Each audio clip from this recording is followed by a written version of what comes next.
Olá pessoal, estamos começando aí a nossa 30ª aula, né? Conforme já expliquei para vocês, eu não tive condições de estar de forma presencial, mas a gente está aí finalizando o conteúdo. Essa teoricamente deveria ser nossa última aula, mas eu irei gravar mais uma aula para vocês amanhã, para que a gente possa trabalhar com a última estrutura de repetição, que é o for. A gente trabalhou com o while e eu quero também falar com o for, sobre o for, mas para falar sobre o for, eu preciso antes falar sobre listas, que é o assunto que eu comecei ontem e quero finalizar hoje. Claro, óbvio e evidente que é impossível falar sobre todos esses conceitos, né, sem uma participação profícua de vocês, estudando, indo atrás, porque é muito conceito para ser trabalhado, né? Então aqui eu estou tentando abordar tópicos que são mais importantes sobre esses conceitos, aqueles que eu acho mais importantes e úteis para, obviamente, a vida profissional de vocês, mas também para o aprendizado da disciplina e dedicação ao projeto final, tá? Então nesse contexto a gente vai hoje trabalhar e finalizar listas em Python. Então olha só, considerando tudo que a gente já aprendeu ontem, considere esse código que está sendo apresentado aí, né? Esse código basicamente é executado no interpretador, no shell de Python. Ele está declarando uma variável que é uma lista, né? A gente pode ver que essa variável tem números primos, né, de 2 a 20. Beleza. Olha o que é que eu faço agora. Crio outra variável que ela é o que? Ela é igual a variável declarada anteriormente. Isso na verdade é uma cópia de variáveis, mas nesta situação a gente vai ver que não é exatamente uma cópia. Eu não vou ter duas variáveis com dois conjuntos de valores diferentes e, portanto, ou melhor dizendo, com dois conjuntos de valores que são iguais, mais independentes. Vocês vão ver isso agora, que não funciona assim em Python. Porque quando eu atribuo uma lista pré-existente, uma variável pré-existente que é uma lista, para outra variável, e eu, portanto, nessa outra variável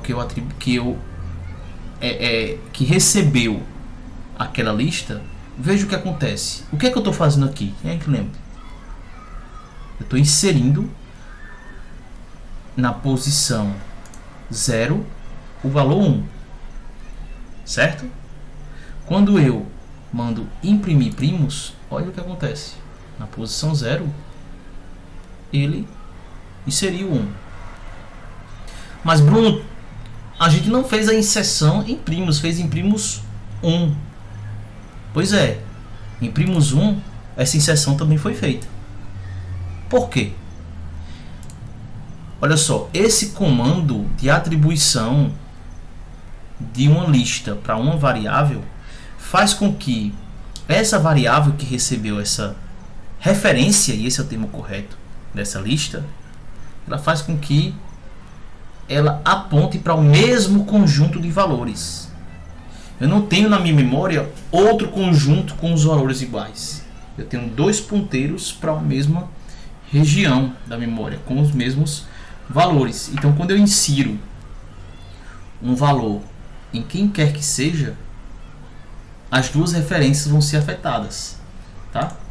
E é isso que acontece. Ou seja, qualquer modificação de valores de uma variável influencia na outra, simplesmente porque ambas apontam para a mesma instância de valores, para o mesmo conjunto de valores, para a mesma região da memória, tá? Ou seja, a gente pode dizer que eles apontam para o mesmo objeto. Isso é muito importante quando vocês forem pagar programação orientada a objetos. Então veja aí outro exemplo. Vou declarar aqui uma variável L, que é uma lista composta por 5 elementos inteiros. E eu tenho aqui uma atribuição a uma variável V, a própria variável L. Então olha só, em Python, uma lista é vista como um objeto, tá? tem a ver lá com PO. A gente tem que entender uma lista como uma estrutura de dados que ela pode ser composta por vários outros conjuntos de dados. Tá? A gente viu que listas podem conter listas, tá? E eles são independentes, os objetos. Mas quando eu atribuo um objeto pré-existente para outra variável, as duas variáveis, tanto aquela que foi originária desse objeto pré-existente, como a nova que eu fiz a cópia, vão apontar para o mesmo objeto. Tá? Então, quando eu imprimo L, tá? Basicamente é isso aqui que eu tenho. Quando eu crio L, apontando para 1, 2, 3, 4, 5, eu tenho isso aqui. Quando eu atribuo L a V, eu tenho isso aqui. As duas variáveis estão apontando para a mesma região. Isso pode ser facilmente constatado quando eu mando imprimir L e quando eu mando imprimir V. E vocês têm que testar isso. Essa aula vai ser muito mais proveitosa se você estiver com o seu interpretador aberto, fazendo tudo o que eu estou mostrando aqui. Tá? E anotar as eventuais dúvidas para que a gente possa resolver. Então, se eu atribuo um valor qualquer a algum dos elementos de qualquer uma dessas listas que foram referenciadas, por exemplo, se eu faço V0, a primeira posição de V vai ser igual a 6. O que vocês acham que acontece baseado nesse desenho? Quando eu imprimo V, vai imprimir o que? 6, 2, 3, 4, 5. E se eu imprimir L? 6, 2, 3, 4, 5. Tá? Beleza. Mas Bruno, se eu alterar L, algum elemento de L, acontece a mesma coisa? Sim. Alterando o segundo elemento de L, primeiro, segundo, L0, L1. O que acontece? Mudou para 1. Ou seja, se eu imprimir V, vai imprimir 6, 1, 3, 4, 5. Se eu imprimir L, 6, 1, 3, 4, 5. Isso tem que ter ficado claro para vocês. Tá? Mas Bruno, e se eu quiser criar uma cópia de fato, mas independente, seus valores independentes, aí eu tenho que utilizar outra sintaxe em Python. Então eu tenho aqui a declaração de L, tá? E para criar uma cópia de L em outra variável, ou seja, colocar esses valores copiados em outro espaço da memória, eu uso essa sintaxe, ó, V igual a L, ou seja, essa L é uma variável lista pré-existente, igual a abre colchetes, dois pontos, fecha colchetes. Isso você vai lembrar de quê? De strings. Quando a gente manipulava strings, a gente usava essa sintaxe. E a gente vai ver que manipulando listas, fatiando, melhor dizendo, listas, a gente usa essa mesma sintaxe. Se você lembrar, lá em strings, no lado esquerdo dos dois pontos eu colocava o início do fatiamento, no lado direito o fim do fatiamento, mais um, né? Quando eu omito esses valores, eu estou dizendo, olha, eu quero que você pegue a lista toda, tá? Então isso aqui nada mais é do que fatiamento da lista. Então quando eu escrevo essa sintaxe, eu estou criando uma nova cópia de L. Então, quando eu faço isso, basicamente eu estou criando essa nova cópia conforme mostrado no desenho.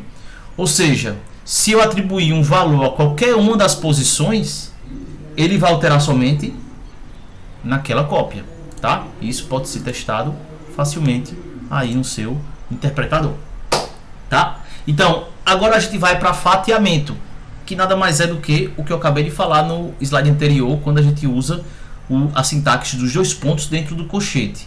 Então, é essa sintaxe aqui que eu acabei de explicar. Eu uso o nome da lista, a posição de início, que tem que iniciar a nova lista, e a posição de fim mais um. Ou seja, o que é que quer dizer esse fim mais um? Se eu quero pegar time 02, isso quer dizer que ele vai até o fim dessa lista, tá? Mas ele não vai pegar até o número 2.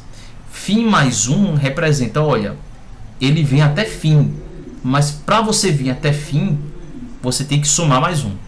Então, o que será baseado nisso que ele vai pegar? Qual vai ser a fatia dessa lista de times que ele vai pegar aqui, ó? 0, pegou Botafogo. 1, Campinense, tá? Início, fim, fim mais 1, 2. Por isso que 2 está aqui. Então você tem que entender o seguinte: se eu quero pegar de Botafogo para Campinense, Botafogo é qual índice? É 0, então eu boto 0. Campinense é qual índice? É 1, então vai ser 1 mais 1. Entendeu? Ou seja, o fim representa, esqueço mais 1, até onde eu quero ir. Mas até onde eu quero ir, nessa sintaxe, não é suficiente de ser colocado esse valor. Eu tenho que colocar o mais 1, tá? Então, ele me retorna Botafogo e Campinense. Times 1-3, baseado nessa explicação, 0-1, Campinense, tá? 2-3, será que é Campinense até 13? Não. Por quê? Porque tem o mais 1. Então, na prática, quando eu ver esses valores, na verdade, eu subtraio o último elemento para saber até qual posição ele vai. Então, fica como Campinense Auto Sport. Perfeito. E agora, times 2-4, 0 Botafogo, 1 Campinense, 2 Auto Sport. Então, você que começa em Auto Sport. 3, 4 existe? Não, é 4 menos 1, 3. Então, Auto Sport e 13. Então, as regras de fatiamento fica claro aqui que são as mesmas de fatiamento de strings. E a gente já viu fatiamento de strings em nossa aula. Sugiro a você ficar sem alguma dúvida, volte a ela. Veja aí outros exemplos. Eu tenho uma variável L, uma lista de 5 inteiros.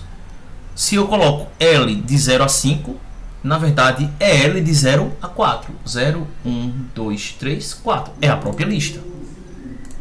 Se eu coloco L, se não especifico o início, até 5.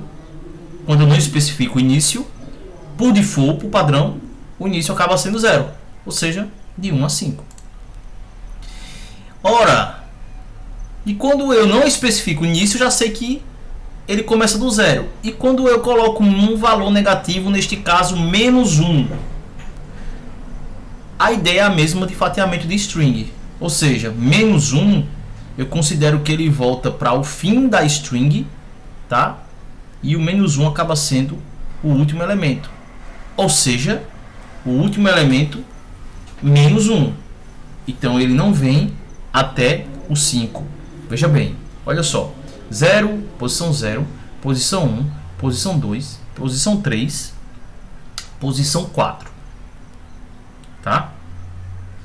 Quando eu especifico menos 1, esse aqui já é o menos 1.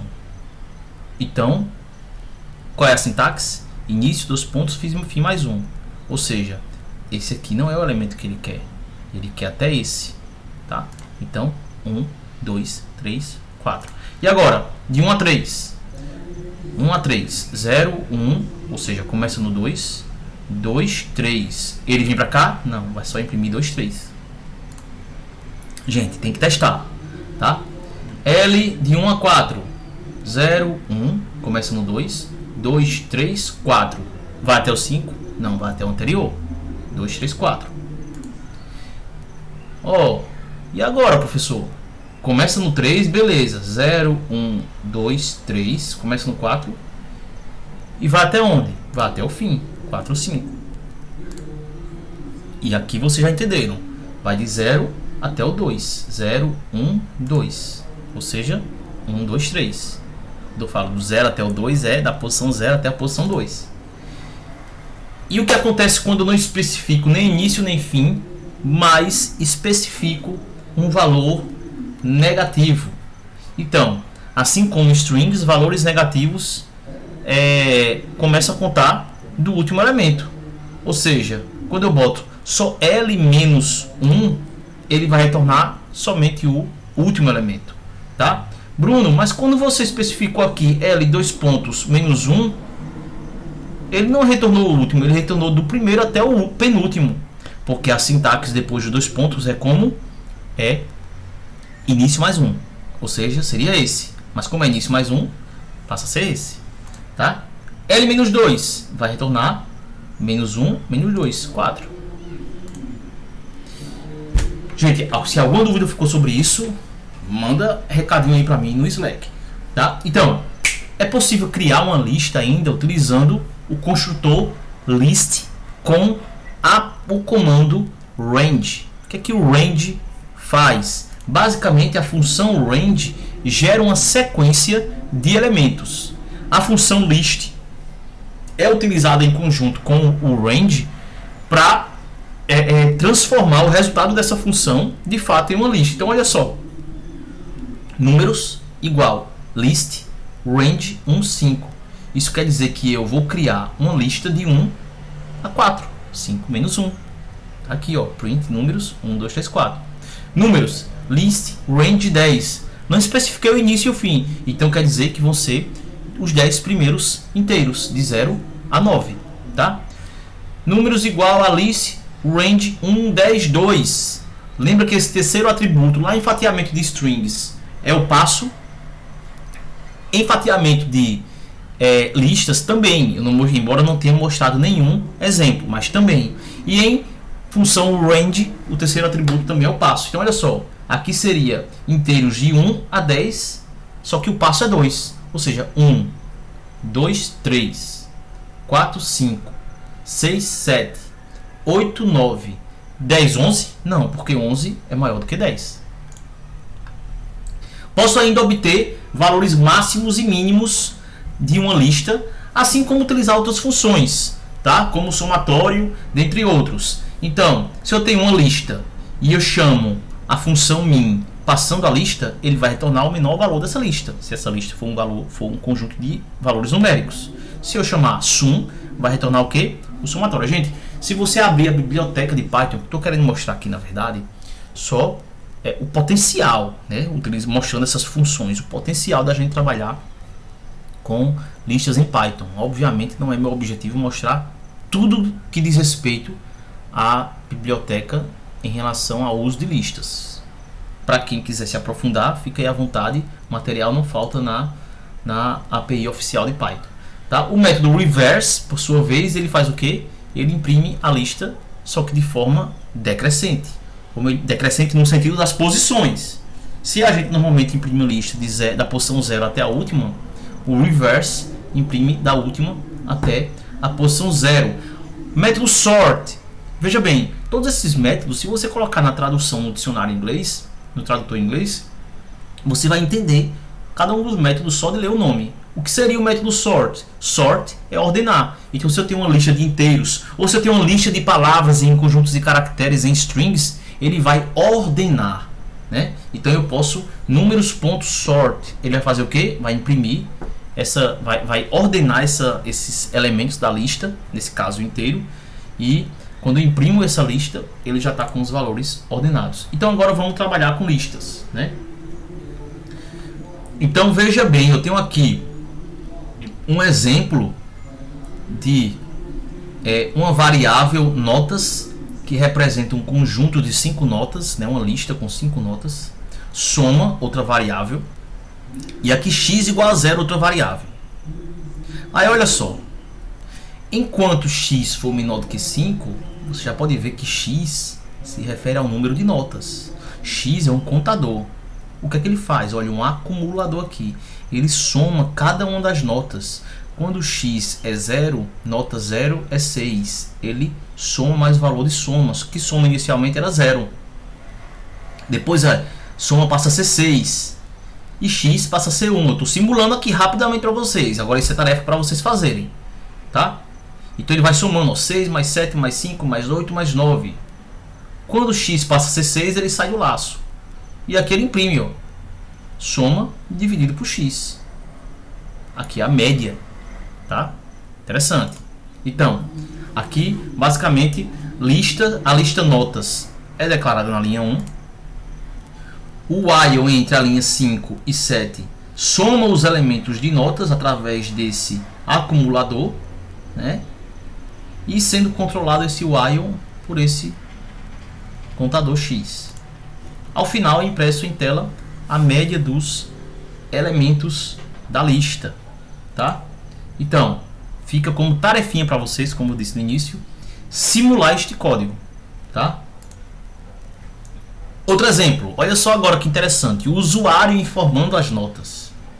Veja, inicializei a lista com os valores 0, mas cada uma das notas ela é inicializada com o usuário informando. Então eu tenho aqui um contador respeitando ainda o número de notas, né?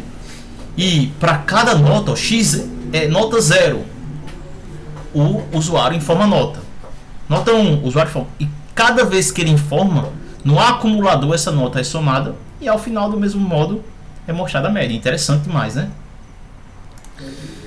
Exemplo 3, o usuário informa cada uma das notas e é mostrado ao final não somente a média, mas cada uma das notas informadas. Então aqui eu tenho o primeiro while igual do exemplo 2 e aqui eu tenho um novo while só para mostrar cada uma das notas e imprimir a média. Gente, vocês vão entender perfeitamente a diferença desse código para o anterior se você implementar, tá? E por fim, o exemplo 4. O programa lê 5 números e pede que o usuário escolha um. Esse exemplo é fundamental para um dos temas do projeto final, tá? Leia atentamente esse código e tente entender, porque para o projeto final vai ser muito interessante para alguns trabalhos. Bem, pessoal, fica agora meu último aviso a respeito do projeto final. Tá? Eu tinha colocado como prazo até ontem definição das duplas para que eu possa hoje fechar os temas. Eu notei, por exemplo, que alguns grupos escolheram o mesmo tema, tá? Então, por exemplo, eu tenho aqui, ó, eu tenho 3 grupos responderam que querem jogo de pedra, papel e tesoura, né? Vejam, só tenho esses alunos aqui que responderam, 6 equipes, né? Algumas delas, como Rian, Guilherme, na verdade Guilherme não, Rian e André estão trabalhando sozinhos em dupla, mas Guilherme na verdade está com Ilane. Vocês precisam definir logo isso. São 5h11 da tarde. Eu falei que até 6 horas da noite eu aceitaria, senão eu mesmo vou definir essas duplas, bem como os respectivos temas, tá? Para desenvolvimento. E vocês vão ter aqui 2 semanas para trabalhar. Agora não é um trabalho, gente, de uma pessoa só, é uma dupla, para aqueles que escolheram ficar em dupla. Então tem que ser um trabalho em conjunto e com inteira disponibilidade de um para com o outro, tá? Não pode ser um trabalho feito por um só, até porque, como eu mostrei para vocês, essa avaliação vai ser feita de que forma? Vai ser feita tanto pela dupla como também de forma individual. E eu estou à disposição tanto de forma assíncrona no Slack, como também marcando horários com cada uma das duplas. Não pense que eu tô com vergonha de perguntar isso para o professor. Não pode ser assim, isso é um projeto. Tem que me procurar, tem que me perguntar, tá? Então vamos marcar encontros síncronos para que a gente possa tirar as eventuais dúvidas, tá bom, pessoal? Amanhã eu quero gravar uma aula sobre for, tá? Então é para a gente poder finalizar com chave de ouro e vocês possam tirar um bom proveito aí desse conteúdo para a disciplina e para o projeto final, na verdade, de vocês. Valeu, tchau, tchau.